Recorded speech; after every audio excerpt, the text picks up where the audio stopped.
A continuación, Sociedad Inclusiva.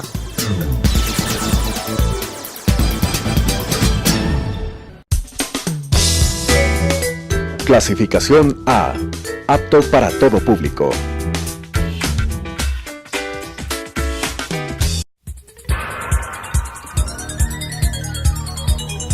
Las opiniones vertidas en este espacio por la producción y dirección del programa son de exclusiva responsabilidad de sus autores y de quienes intervienen en ellos.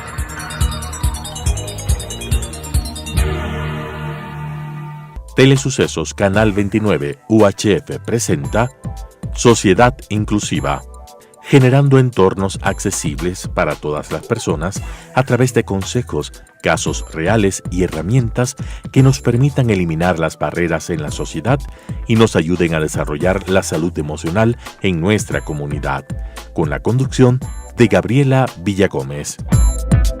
Sociedad Inclusiva.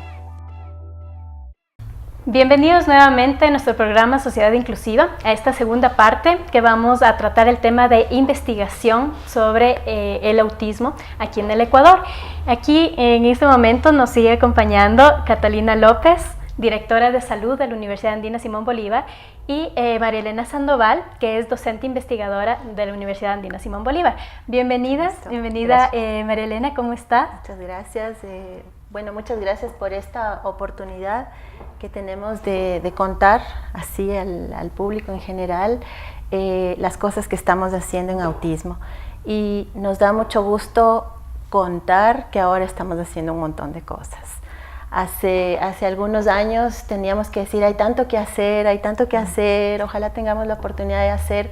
Ahora sí podemos contarles que sí estamos haciendo un montón de cosas en el ámbito académico.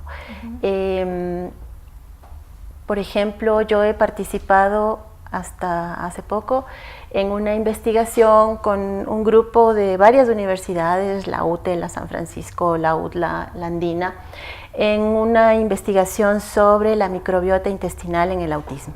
Entonces es un equipo multidisciplinario que estamos ya concluyendo, estamos ya sacando los resultados de investigación porque nos damos cuenta que en el autismo hay muchos niños y adultos que tienen un montón de problemas gastrointestinales que influyen un montón en la forma como ellos están, en las dificultades que tienen, que a veces se interpretan como dificultades conductuales, cuando en realidad lo que les está pasando es que están adoloridos, están constipados o están con un montón de problemas que no nos pueden verbalizar en muchas situaciones. En la Universidad Andina Simón Bolívar estamos haciendo una investigación bastante importante, ya Catalina les contó lo que ha sido el proceso diagnóstico por los caminos tradicionales. Sinceramente a mí no me gusta mucho la palabra diagnóstico porque no considero que el autismo es una enfermedad. Entonces creo que también en ese tipo de cosas es importante que vayamos cambiando la mirada y el lenguaje. Entonces el autismo no es una enfermedad, el autismo es una condición. Lo que sí hay consenso es en las características generales del autismo. Entonces, ¿cómo lo podemos llamar? ¿No es diagnóstico, es un descubrimiento? Yo creo que lo que sí es importante es realizar una identificación. ¿Por qué? Porque la confusión genera maltrato, genera exclusión. Entonces puedes tener en la escuela un niño que las maestras dicen, este niño es malcriado, este niño no quiere hacer caso, este niño es hiperactivo. No, este niño es autista. Entonces hay que identificarle para comprenderle. Catalina, para volver a la primera parte del programa, estábamos un poquito conversando previo al programa sobre este tema de el autismo. ¿Es una discapacidad psicosocial? ¿Dónde lo podemos ubicar en temas de, no sé si es discapacidad? Ya sabemos que no es una enfermedad, al igual que la mayoría de discapacidades normalmente no son enfermedad, sino son condiciones. Entonces, ¿cómo lo podemos ubicar al autismo? Creo que su pregunta daría para un tema muy importante que nosotros en realidad es el que estamos trabajando desde hace bastante tiempo en la Universidad Andina Simón Bolívar. nosotros no podemos hablar del autismo si no hablamos de una dimensión general, una particular o una singular del autismo. Nosotros nos estamos enfocando tal vez en el último eslabón, que es la persona, pero en realidad no nos estamos dando cuenta que esto es parte de las dimensiones integrales de la vida, de la sociedad. Entonces, si nosotros únicamente vamos a ver a la persona autista, nosotros nos estamos quedando en ese punto y no estamos analizando que inclusive actualmente el autismo ahora se habla en todo lado. Se está hablando de epidemia, se está hablando inclusive de pandemia, y sabemos que hay fundaciones detrás de eso, internacionales, que hablan de eso. ¿Qué nos está diciendo? Claro, detrás de eso hay un montón de dinero. Hay sistemas económicos, ya se está hablando, inclusive universidades muy reconocidas a nivel internacional ya hablan de la posible vacuna. De la cura al autismo. Bueno, de la cura ya es común, pero ahora de la vacuna. Imagínense que van a vacunar a una condición de vida. Quiere decir que también, si yo soy tímida, me van a vacunar por tímida. También va a existir vacuna para la timidez.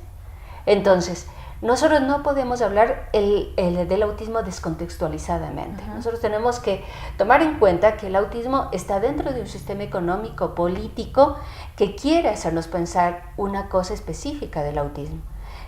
Si, digamos, tomamos de referencia el dato de la OMS, que hay el 1% de personas autistas en el mundo, estamos hablando de 160,000 personas en Ecuador, no es indiferente, es un gran negocio. Usted que está sacando los índices de prevalencia, más o menos, ¿en cuánto estamos en el Ecuador? Todavía no les podemos decir esa cifra, esperemos que justamente como estamos porque hemos partido de hacer un instrumento pluricultural.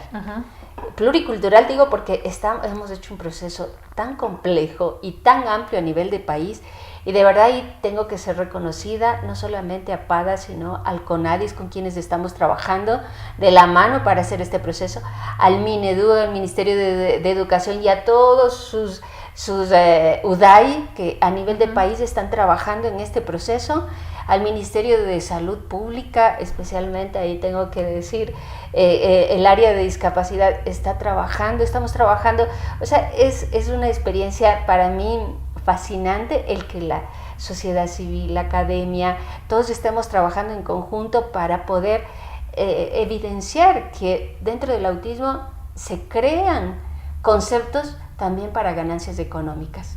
Y eso también lo tenemos dentro del país, eso lo podemos analizar en macro, y los resultados nos dieron en la primera investigación que hicimos de la determinación social del autismo. Fue muy interesante porque las personas que tenían mucho dinero llegaban al diagnóstico, a la identificación del autismo con 25 o 30 mil dólares. Las personas sin dinero llegaban con $10 al diagnóstico. Pero ¿cuál era la diferencia? Claro, que al que tiene dinero se le manda a hacer 30,000 exámenes con costos elevadísimos cuando sabemos que van a salir negativos de esos exámenes. A las personas de bajos recursos que sí requerían otros estudios porque podrían presentar otras características como epilepsia, que eso, bueno, eso no es una característica, y sí es una enfermedad, a ellos no les hacían ningún tipo de estudio. Entonces, tenemos que también, de acuerdo a la condición de vida, a los modos de vida, nosotros también tratamos a las personas. Entonces, tenemos fundaciones que cobran una cantidad de dinero increíble, les mandan a hacer estudios, que justamente ahí viene el estudio de la macrobiota, que les mandan a hacer estudios en Estados Unidos. Cuando usted ha escuchado a mi colega que se hacen también acá, y que no es necesario en algunos casos y en otros casos es necesario. Entonces hay un negocio enorme. Ahí, eso sí, ya después podríamos darle, que es un negocio enorme alrededor del tema del autismo. Entonces, cuando nosotros queremos hablar como academia, no podemos descontextualizar. Nosotros no es que estamos haciendo el instrumento separado de un estudio de realidad nacional. Estamos haciendo en el estudio que estamos ahora haciendo con el MINEDU y el MSP, estamos haciendo una ficha socioepidemiológica desde la visión de la determinación social de la salud, que ahí tenemos el autor principal, que es nuestro rector, el doctor Jaime Braille. Nosotros somos parte del equipo y con él hemos trabajado también como para comprender el autismo en su realidad compleja. ¿Ustedes hacen la identificación? Sí, nosotros hemos hecho la identificación, así es. Por eso ahora estamos en el proceso de validación de instrumentos ya ecuatorianos. ¿Dónde nomás pueden acercarse a las personas a decir, yo tengo un hijo que tal vez tiene rasgos o conductas autistas, entonces quiero saber si realmente tiene autismo? ¿A dónde me acerco? ¿Qué hago? Tal vez no tengo los recursos, como usted dice, los $30,000, tengo los $10, ¿qué puedo hacer? Sí, en este momento quisiera decirles que pueden hacer como hicimos todos los años anteriores en la Andina, pero en este momento no podemos darles este servicio porque estamos con un trabajo muy grande para crear los instrumentos. Pero, ¿qué hemos hecho con los ministerios? Ahora estamos capacitando a los profesionales del Mineduc, y en mayo empezamos la capacitación a todos los equipos del país del MCP. Vamos a capacitar en las 24 provincias, de tal manera que cuando nosotros hagamos el proceso de tamizaje, cuando ya sepamos la prevalencia, la gente pueda ir tranquilamente a cualquier subcentro y sin costo tener la identificación oportuna, y esperemos también poder dar guías de apoyo a los padres como para que ellos puedan saber qué hacer. Entonces esto es un trabajo mega grande. Esperemos que los instrumentos ya en este año ya los tengamos totalmente validados, ya les digo, con lo pluricultural. Me acuerdo solamente un dato para empezar, solamente para construir el diagnóstico. Nosotros trabajamos con profesionales, con colegas del Bacortiz, hemos trabajado con otros colegas, pero sobre todo hicimos una encuesta online a nivel APADA, y nos ayudó en todo el país. Con eso hicimos 300 encuestas para los adultos y las familias de personas autistas, y con ellos construimos el concepto. No fue de la cabeza solamente y de nuestra experticia y los miles de años que tenemos estudiando, sino que dijimos, o sea, esto que se dice, nada de ellos sin ellos. Entonces es inútil que nosotros como científicos sigamos construyendo y viendo desde afuera la cosa, si no entramos desde adentro. Pero también es fundamental que la sociedad comprenda que no se puede hablar del autismo sin hablar de la sociedad.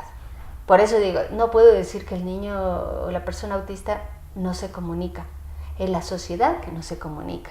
Por eso yo digo, cuando hablan de las escuelas inclusivas, yo digo, para mí es un concepto erróneo, porque digo, ¿quiénes somos para incluir?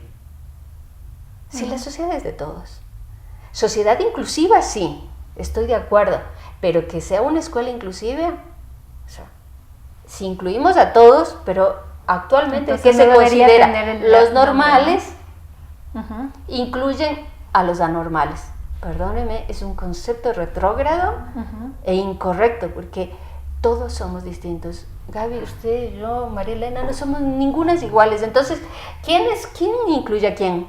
Yo les incluyo a usted, usted me incluye a mí. Todos nos incluimos mutuamente. Sociedad inclusiva, sí. María Elena, dentro del tema de investigación en la universidad, ¿cuál es el procedimiento que tienen ahora? ¿Qué están investigando? ¿Cómo están aportando en esto para el tema de autismo? Bueno, Catalina les explicó que estamos haciendo instrumentos, pero para que las personas nos entiendan que son instrumentos, porque no se trata que hablemos solo entre nosotros. Y eso. Ajá. Para la identificación necesitamos dos procesos. Un proceso es una identificación rápida, lo que se llama un tamizaje. Entonces, para que lo que estamos haciendo ahorita con la SUDAI, que es un cuestionario rápido que tiene 30 y pico, 40 preguntas, en donde vamos ubicando las características propias del autismo. En lo que sí hay consenso, tienen dificultades en interacción social, tienen dificultades en comunicación, hay patrones repetitivos, estereotipados, son rígidos en muchas cosas, en eso hay consenso. Entonces vamos buscando elementos de esas características. ¿Okay?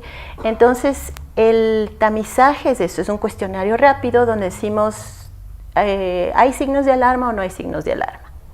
Ese proceso, estamos en proceso de validación con el Ministerio de Educación, con el apoyo del CONADIS. Resultados tendremos más o menos para mayo. ¿Quién va a poder usar estos insumos? ¿Esto se lo va a entregar al Ministerio de Educación, al Ministerio de Salud? ¿Quién más? la idea es que el tamizaje lo puedan hacer en las instituciones escolares. Es decir, en vez de decir, este es un niño problemático, malcriado, etcétera, que tengan la posibilidad de decir, a ver, este alumno mío hace esto, hace el otro, tiene estas conductas, tiene estas reacciones. Sí, los pediatras es muy importante que aprendan a hacer tamizaje, que tengan a su disposición un instrumento, un cuestionario que no sea muy extenso para que logren detectar a tiempo. Muy tristemente los padres de familia nos han contado, pero el pediatra me dijo que es malcriado, que yo le mimo mucho y que ya de hablar, que ya de caminar. Entonces, yo entiendo que no es porque no lo quieren hacer, sino quizás no están especializados y hay desconocimiento en torno al autismo. Entonces, personal de salud es importantísimo que lo maneje a nivel público y a nivel privado. ¿Algún mensaje, María Elena, que usted nos pueda dar, alguna recomendación para utilizar bien todo este tema de la identificación de personas con autismo? ¿Cómo podemos hacer para que ya no haya tantos errores en la identificación del autismo? Sí, bueno, una cosa que es muy importante y es lo que creo que todos los que estamos trabajando en este campo intentamos hacer es difundir cómo es una persona, qué características generales tiene una persona que puede estar dentro del espectro autista, entendiendo que hay uno es diferente al otro, o sea, no hay dos, así como nosotras no somos iguales, pero lo común en nosotras es que hablamos fluidamente, nos comprendemos, seguimos el hilo de la conversación. Eso es lo que tenemos en común. Entonces, en el autismo también hay que encontrar eso en común e identificar lo que es diferente de cada uno. ¿Quién identifica? ¿Psicólogo? ¿Qué especialista? ¿Sabes quiénes son los mayores identificadores? Los papás. Los papás son los que dicen, yo me doy cuenta que mi hijo tiene algo diferente, yo me doy cuenta que además es diferente, pero en cambio tiene esto de lindo, de potencial, de maravilloso. Yo me doy cuenta que los profesores no le están entendiendo en cómo es, y yo me doy cuenta en que los médicos tampoco están ubicando exactamente qué le pasa. Entonces, para mí, los más importantes difusores y a quienes hay que escucharles muchísimo, lo que tienen que decirnos es a los padres. De hecho, toda la comunidad científica en el mundo desarrolló todo lo que ha desarrollado a nivel de autismo gracias a que los papás nos contaron cómo eran sus hijos. Entonces yo en este sentido sí creo que es súper importante escuchar a los padres y ellos son, por ejemplo, hacen una tarea maravillosa porque van a las escuelas y ellos explican a los demás papás, a los profesores y a los compañeritos qué de diferente tiene su hijo. Y ahí sí me parece importante que vayamos, como te decía, hay que ir cambiando este lenguaje, ¿no? de enfermedad, de tratamiento, de diagnóstico. Entonces, entender que todos tenemos un lugar en el mundo. Seamos como seamos, para todos hay un lugar en el mundo. Nadie está de más, nadie está, porque si todos vinimos con algo para hacer en este mundo. Y alguien que vino dentro del espectro autista tiene algo que enseñarnos. Entonces, yo tampoco entiendo mucho ese sentido de, bueno, te incluimos para no hacerte sentir mal, sino de verdad este sentido de diversidad y yo que aprendo de ti y tú que aprendes de mí. Todos tenemos las mismas oportunidades. Es exactamente eso. Eso es lo que Muchas gracias, María Elena, por tu aporte. Vamos a continuar un poco con el tema de tratamiento también, ¿no? O sea, entonces vamos a hacer una pequeña pausita en este momento. Te agradezco mucho tu presencia. Muchas gracias. Sociedad Inclusiva. Bueno, y aquí continuamos con nuestro programa. Tenemos nuevamente aquí Elena Díaz de la Universidad Católica, docente investigadora también. Bienvenida nuevamente a nuestro programa. Gracias por estar aquí. Elenita, cuéntenos un poco, usted quería tal vez hacer algunas acotaciones referente a lo que estábamos tratando con María Elena Sandoval hace un momento. ¿Qué nos puede contar? Gaby, buenos días, compañeras todas. Qué grato encontrarnos acá. Hablando de este tema que yo creo que es un interés común de todas, es una incluso misión de vida, yo diría, ¿no? Es una misión de vida que nosotros tenemos frente a este tema. Hemos aunado esfuerzos, a pesar de que a veces trabajamos desde nuestras universidades, siempre tenemos estos espacios de encuentro en donde podemos compartir lo que venimos haciendo. En referencia a lo que decía María Elena, a quien estimo y aprecio un montón también, hemos trabajado también muy cerca. Este asunto de la identificación de los rasgos de los niños por parte de los padres es fundamental, es crucial. Ellos son los primeros que presentan la inquietud de que algo le pasa a mi hijo, ¿no? Yo he tenido en el centro de psicología, donde le comentaba que nosotros hacemos el trabajo de evaluación y de acompañamiento a padres, he tenido padres que cuando han conversado conmigo me han dicho, mire, yo ya me daba cuenta desde que mi hijo era chiquito que pasaba esto, que no respondía a los estímulos, que no respondía al nombre, que se quedaba solito con sus cosas. Y los padres me decían, y cuando yo le decía al pediatra, el pediatra decía, déjele, ya ha de madurar, ya ha de crecer, ¿no? Entonces es muy bueno que los profesionales pongamos atención a lo que dicen los padres, porque ellos han visto todo el proceso evolutivo de sus niños y conocen muy de cerca qué es lo que ha venido pasando. Incluso cuando los padres tienen otros hijos mayores, hacen la comparación con los hijos mayores o con el primito de que mi hijo hace esto y los otros niños de esta edad hacen lo otro. Mi hijo funciona, reacciona así, los otros niños de esta otra manera. Sin embargo, a pesar de que la identificación primera viene de los padres, sí considero que es bien importante que haya el profesional, que esté el profesional, que pueda un poco hacer una mirada, ¿no?, más grande sobre esto que viene pasando para poder determinar, ¿no?, identificar con una mirada ya un poquito más profesional y clara qué es lo que está pasando y si en efecto el niño está presentando un autismo o no. Y esto lo digo porque también como padres de familia, a veces podemos ver en nuestros hijos más cosas de las que realmente tienen, ¿no? Es decir, a veces los padres de familia también sale de moda la hiperactividad. Y los padres de familia empezamos a ver en nuestro hijo que está presentando hiperactividad. Se puso de moda el déficit de atención y los padres empezamos a ver que tiene.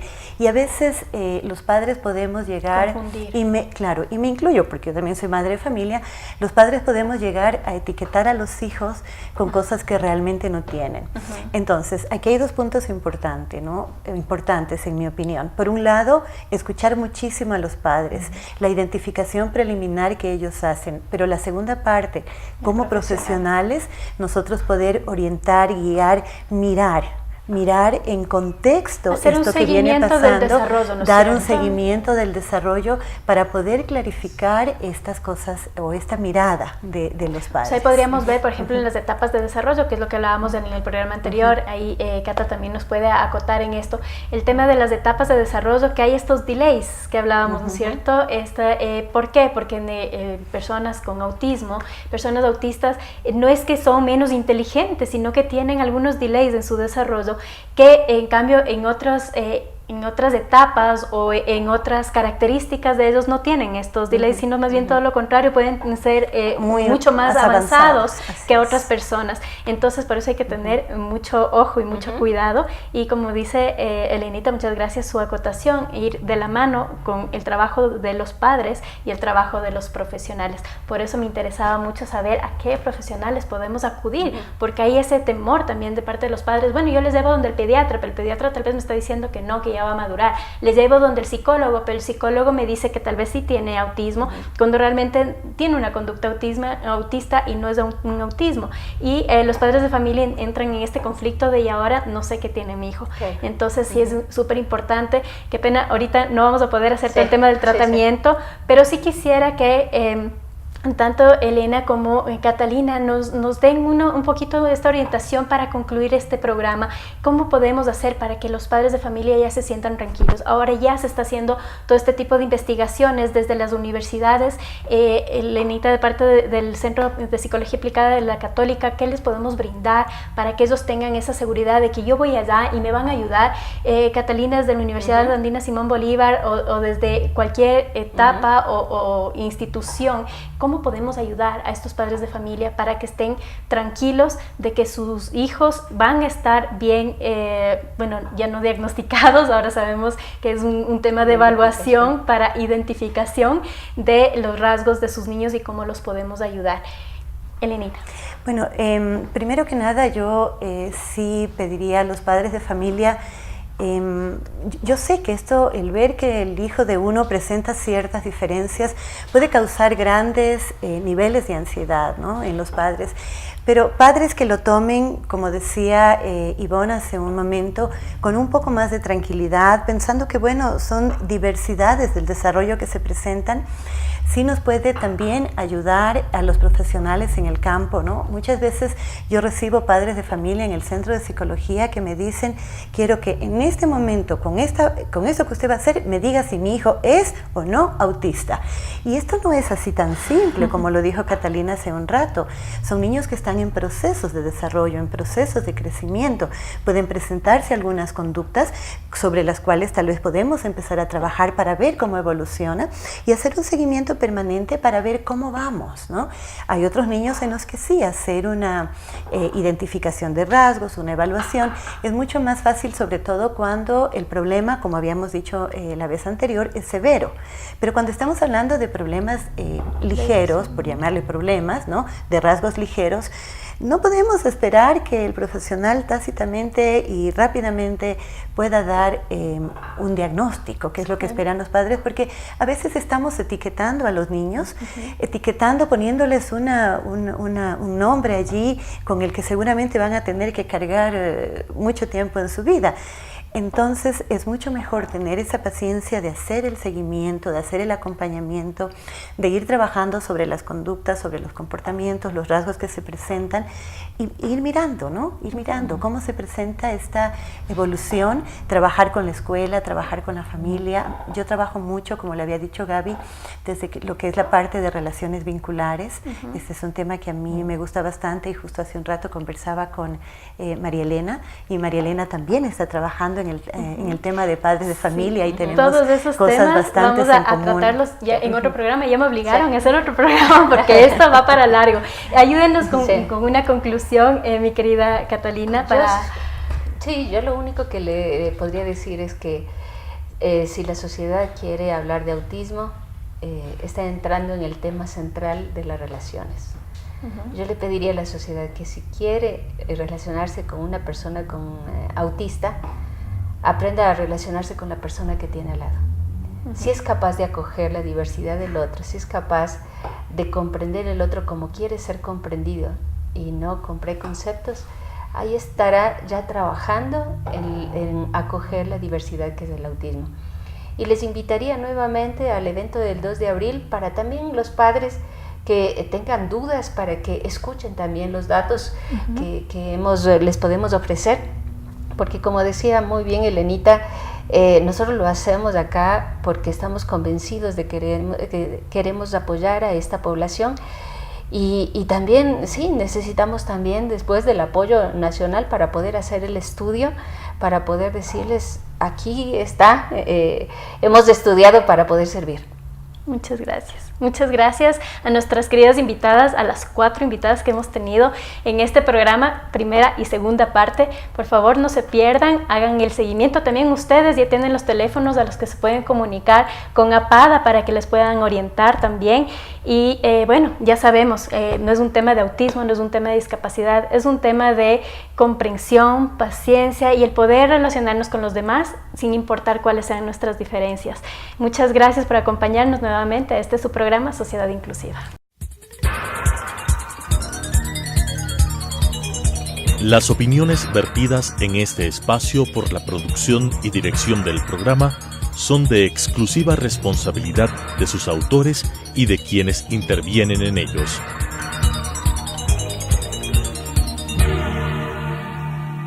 Telesucesos Canal 29 UHF presentó Sociedad Inclusiva, generando entornos accesibles para todas las personas a través de consejos, casos reales y herramientas que nos permitan eliminar las barreras en la sociedad y nos ayuden a desarrollar la salud emocional en nuestra comunidad, con la conducción de Gabriela Villagómez. Sociedad Inclusiva.